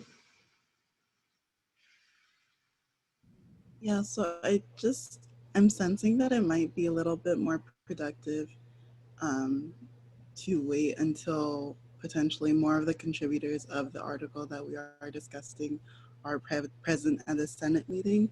I'm not sure if anyone is compelled or comfortable or willing to reach out to the contributors of this article or the authors of this article, but to facilitate like discussion on it and to actually have it be productive rather than sort of like back and forths about the logistics of why it was published.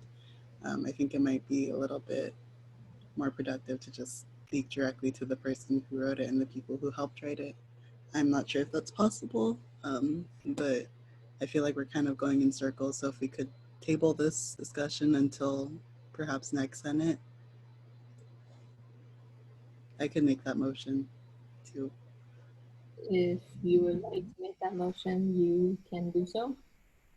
I move to table this discussion until the next Senate meeting.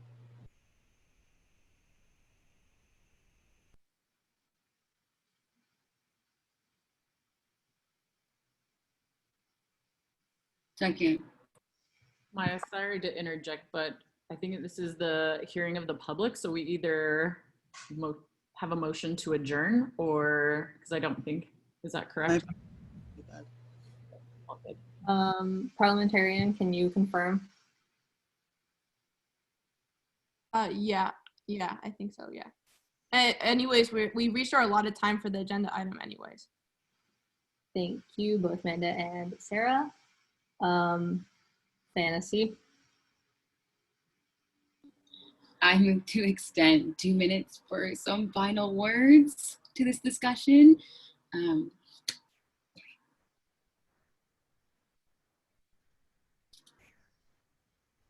If anyone wants a second. I second that motion. There's a motion on the floor having been seconded to extend this discussion by 2 minutes. Is there any further discussion? If not, please cast your votes.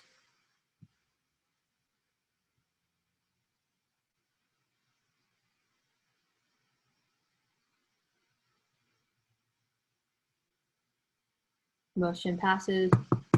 Thank you. Fantasy. Hello, yes. Just a couple things before we go. I would just advise the Vista representative to maybe not be so definitive. And I'll speak for myself. I am not trying to attack you. When we come up with these questions or concerns, it is not you. It's the almost universal you / the programs the person is working for or whatever, or the Vista in general. So maybe, and I'm sure that as a representative, you have a lot of the answers, but it might be nice, like previous senators have said, to hear from the author, or even from, people in the Vista who have been working there for a lot of years, because they might have, similar experiences or other answers that we could maybe resonate with a little bit more. So being super definitive kind of just shuts down conversation, and it gives us the runaround rather than learning and growing from the concerns that are coming from students. Because I've heard a lot okay, well, I hear you, but this. Instead, maybe it could be I hear you, we can work on things, we can kind of make it more open, or maybe disclose more that the Vista is open to literally anything and everything, and there's not really restrictions on it. I didn't know that, and I'm a third year here, so it's good to know that literally we can post anything on there. But yeah, so maybe just more clarification on that, as well as I'm just a little bit confused with the statement that the Vista is not a part of USD. I guess I really don't understand that. It's called the University of San Diego Vista, the USD Vista, when you go on the website and things like that. So it's kind of hard for me to disconnect them completely. Otherwise, I think of the San Diego Tribune, that's not connected with USD, but it is, so I'm a little confused on that. If we can get when we do talk about this next session, if we can get some clarification on that. And last thing is, I would just advise maybe specifically Black at USD people, organization, or the people who are running that, to make as many op-eds as possible, speaking on microaggressions, speaking on maybe responses to this article, or maybe how others feel, or anyone, honestly. We definitely want to hear voices and experiences at USD, and if we're able to post anything, or pretty much anything, then I think that I would encourage us to try to, find the marginalized and underrepresented voices genuinely to be posting. So thank you so much for hearing me out, and that's all I have to say. Restart extended time for this, and we're almost at quorum, so I'll keep that in mind. I apologize. I have to leave, so I'm gonna call point of privilege. Taken well. Point of privilege as well. I have to attend class at 2:30. Taken well. Thank you. May I Point of respond? privilege, I have class. Taken well. Thank you. Fantasy. I move to adjourn this meeting. Second. There's a motion on the floor having been seconded to adjourn today's meeting. Is there any further discussion? If not, please cast your votes. Would I be able to respond to the previous senator's comment at all? I I don't believe so because this vote is already underway. Harrison, can you please cast your vote? Thank you. Motion passes. This meeting is adjourned. If senators or anybody else would like to stay afterwards to speak with me. Also, if you would like to see anything on the agenda for next week or future meetings, you just have to send me an email and ask me, and I will make that decision to add it to the agenda.